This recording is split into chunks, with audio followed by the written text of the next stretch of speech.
नमस्ते साथियों। आशा करता हूं कि आप सब स्वस्थ हैं और मस्त हैं। चलिए शुरुआत करते हैं एक बहुत ही दिलचस्प सवाल के साथ। क्या आपको पता है कि जब कंपनियां कर्मचारियों को भर्ती करती हैं तो वो आपके अंदर किस हुनर को तलाशती हैं? हो सकता है कि आपके बातचीत का तौर तरीका, या फिर किस तरह से आप मुश्किल घड़ी में अपने आप को संवार पाते हैं और उससे उभार पाते हैं अपने आप को। बिल्कुल, ये सारी चीजें जरूरी हैं, लेकिन इनके अलावा भी एक ऐसा हुनर है जिसकी अक्सर तलाश होती है हर कंपनी को, और वो देखती हैं कि ये हुनर उनके कर्मचारियों में हो। लेकिन दुर्भाग्यवश बहुत सारे लोगों में ये हुनर नहीं होता। जी, आज मैं आपके साथ बात करने वाला हूं कि जब आप किसी टीम का हिस्सा बने तो अपनी टीम को आप किस तरह जिताएं, अपनी टीम को कैसे भरपूर योगदान दे पाएं, जिसे हम वर्किंग इन टीम्स कहते हैं। यानी आप किसी टीम का जब हिस्सा बनते हैं, किसी दल का जब हिस्सा बनते हैं, तो कैसे अपने कार्य को कुशलतापूर्वक निभा सकते हैं और कैसे भरपूर योगदान दे सकते हैं। तो 5 ऐसी जरूरी चीजें हैं जिनका इस्तेमाल करते हुए आप भी अपनी टीम को, अपने दल को भरपूर योगदान दे सकते हैं। तो आइए जानने की कोशिश करते हैं कौन सी हैं ये 5 चीजें। सबसे पहली जो चीज है उसे कहते हैं काम को बांटना। अब मैं आपको एक उदाहरण देना चाहूंगा। जैसे मान लीजिए महीने की 1 तारीख को आपको बताया गया कि महीने भर आपका क्या क्या काम होगा, और उस मुताबिक महीने के 1 दिन पहले, यानी महीने के खत्म होने से 1 दिन पहले आपने अपने काम को समाप्त कर दिया। अब आपके पास कुछ वक्त है, हो सकता है 1 दिन का वक्त हो, आधे दिन का वक्त हो, कुछ घंटों का वक्त हो, जब आप लुत्फ उठा सकते हैं, मजा ले सकते हैं, क्योंकि आपने काम पूरा कर लिया है। लेकिन आपके पास एक विकल्प है। अगर आप मुड़कर देखें तो हो सकता है कि आपके दल में कुछ ऐसे लोग भी हो जो अपना काम किसी कारणवश पूरा नहीं कर पाए। हो सकता है उनकी कोई व्यक्तिगत समस्या रही हो, या फिर कोई और कारण जिसकी वजह से ऐसा उनके साथ हुआ। अब यहां पर मुमकिन है कि आप उनकी मदद करें, आप उनका थोड़ा सा भार अपने ऊपर लें, ताकि वो भी अपने काम को निपटा सकें। अब आप मुझसे पूछेंगे कि ऐसा मैं क्यों करूं, मैंने तो अपना काम पूरा कर दिया, फिर उनका काम भला मैं क्यों करूं? देखिए, अब यहीं पर टीम वर्क, यानी आपके अंदर वो प्रेरणा है कि आप दूसरों को मदद करें, अपनी टीम को जिताएं या नहीं, इस सवाल का जवाब आपको मिलेगा। तो बहुत जरूरी है कि अगर आपने अपने काम को निपटा लिया तब भी आप कोशिश करें कि आप अपने टीम के सदस्यों की मदद करें, ताकि वो भी अपने काम को पूरा कर पाए। वरना वही हाल होगा जो अक्सर हमने पहले क्रिकेट में देखा था, जहां पर एक व्यक्ति शतक लगाकर मैन ऑफ द मैच तो जीत जाता है, लेकिन उसकी टीम जो है वो धराशायी हो जाती है, हार जाती है। तो जब आप देखते हैं कि आपकी टीम में दूसरों को भी मौका है कि वो भी कुछ रन बटोर सकें, कुछ काम पूरा कर सकें, तो वहां पर आपका योगदान अनमोल होगा। तो सबसे पहला नियम, जहां पर मुमकिन है थोड़ा सा काम बांटने की कोशिश करें। दूसरी चीज, आपके पास जो तरकीबें हैं, जो चीजें आपने सीखी हैं, उन्हें भी दूसरों के साथ बांटना जरूरी है। अब इसका क्या मतलब है? देखिए, मान लीजिए अगर आप किसी सेल्स टीम का हिस्सा हैं और आपने किसी तरकीब के जरिए बहुत बढ़िया प्रदर्शन दिया है, तो हो सकता है उस तरकीब का इस्तेमाल करते हुए आपकी टीम के बाकी सदस्य जो हैं वो भी अपने प्रदर्शन में सुधार ला सकते हैं। तो ये भी एक चीज है जो आप दूसरों को बता सकते हैं कि आपने क्या गलतियां की और उन गलतियों से क्या सीखा, और अब जो तरकीब आप इस्तेमाल कर रहे हैं उससे आपको किस तरह लाभ मिल रहा है। अब फिर से आपके मन में सवाल उठेगा कि मैं अपनी तरकीब भला दूसरों को क्यों बताऊं? बिल्कुल, ये आपकी व्यक्तिगत सोच है कि आप अपनी तरकीब को बांटना चाहते हैं या नहीं, तो कोई जोर जबरदस्ती वाला मामला है ही नहीं।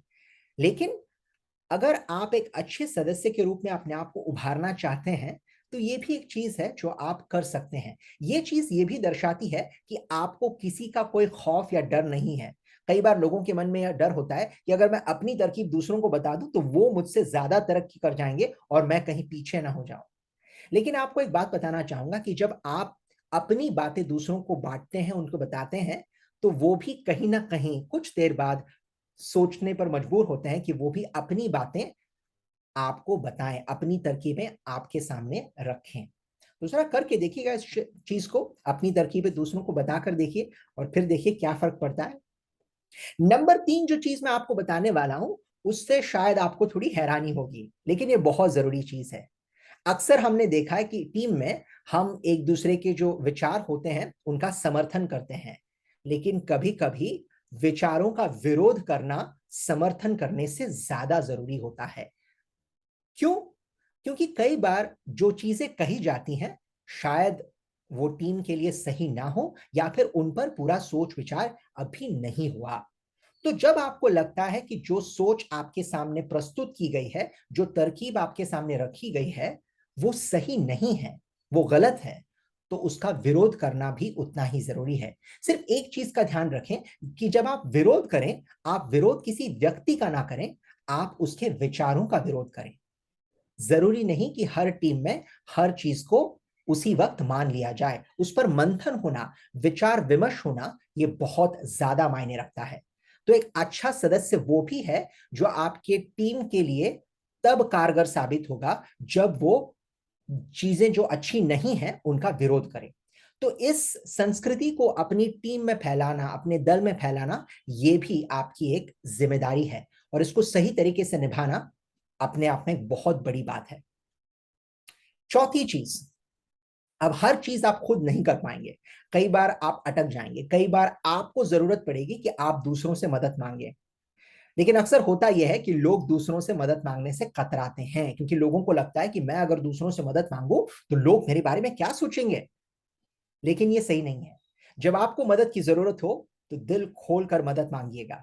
आप देखेंगे कि जब आप मदद मांगते हैं, आपको मदद भी मिलेगी और आप दूसरों को मौका भी देंगे कि वो आपकी मदद कर पाए। इससे भी एक दल के अंदर जो समीकरण होते हैं वो और बेहतर होते हैं। एक वातावरण जो बनता है वो काफी सकारात्मक बनता है।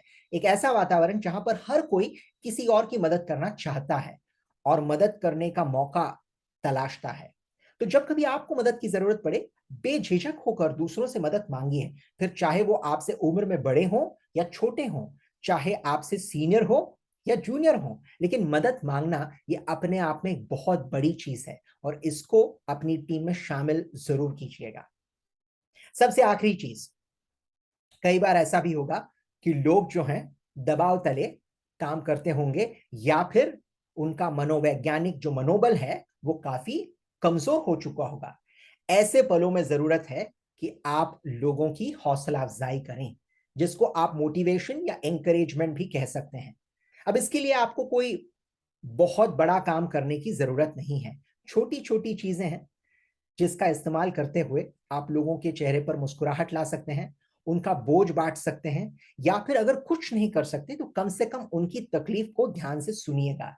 क्योंकि जब आप किसी की तकलीफ को ध्यान से सुनते हैं, उस व्यक्ति को हल्का महसूस होता है, वो बेहतर महसूस करता है।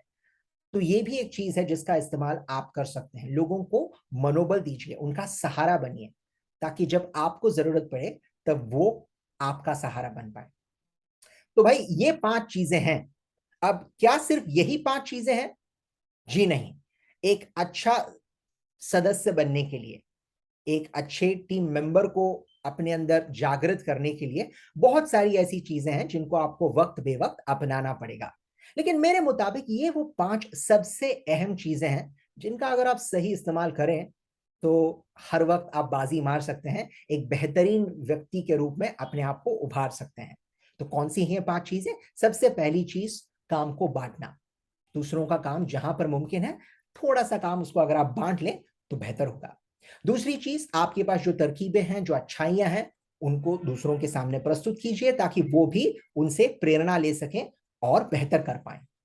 नंबर 3, हर वक्त मान लेना जरूरी नहीं होता। कभी कभी समर्थन से ज्यादा विरोध की आवश्यकता होती है। तो जहां पर जरूरत है वहां पर विरोध जरूर प्रकट करें, लेकिन ध्यान रखें कि किसी का अपमान न हो, सिर्फ आप उसकी सोच का विरोध करें। नंबर 4, जब जरूरत पड़े तो मदद जरूर मांगना। मदद मांगने से हिचकिचाना नहीं चाहिए। और नंबर 5, जहां पर मुमकिन है दूसरों का सहारा बनिए, ताकि वो अपनी शिकायतें, अपनी तकलीफें आपके सामने दिल खोल कर रख पाएं, और जब आपको जरूरत पड़े आप उन पर निर्भर हो पाएं। इन 5 चीजों का प्रयोग अगर आप भली भांति करें तो मैं आपको यकीन दिलाना चाहूंगा दोस्तों कि आप एक बहुत ही बेहतरीन टीम के सदस्य पर उस तौर पर उभर कर दिखा पाएंगे। तो इसका इस्तेमाल कीजिए और फिर मुझे बताइए कि इन चीज़ों का आपको कितना फ़ायदा हुआ। मुझे पूरी उम्मीद है कि इनका इस्तेमाल करते हुए आप अपने आप में काफ़ी सकारात्मक सुधार देख पाएँगे। तो चलिए इंतज़ार करते हैं कि कब आप इनका प्रयोग करें और मैं आपसे सुनना चाहूँगा कि आपको क्या रिज़ल्ट दिखाई दिया। तो बताइए मुझे बहुत जल्द, तब तक के लिए बहुत-बहुत धन्यवाद।